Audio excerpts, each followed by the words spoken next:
Sa tingin mo ba yung mga experiences mo in the past, nakakatulong yun sa'yo ngayon? Oo naman, sobrang laki nun. Kasi kung wala kang experience in the past, wala ka ngayon eh. Yun yung nagbigay sa'yo ng kalinawan eh. Baga parang, kung walang na-scam na Jermike dati, walang successful CEO ngayon. Kasi kung hindi ako na-scam, hindi ko naman say na ano Yes. Nandun ako sa barko. Eh, alam naman natin na sa mga kapwa, mga kabatch ko seaman, until now, may reason, no? Struggle pa rin sila eh. 5 sampa na sila, pambayad utang pa rin daw yun.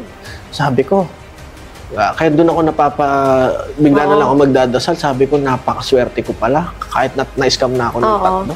Naidala ako sa gantong mundo.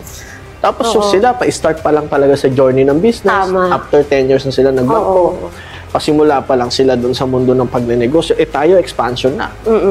So, ilang beses ka nang nadapa. Di ba? Totally, sila magsisimula pa lang. Sila magsisimula pa lang. Kaya yung naging Pasko talaga, ang laking tulong.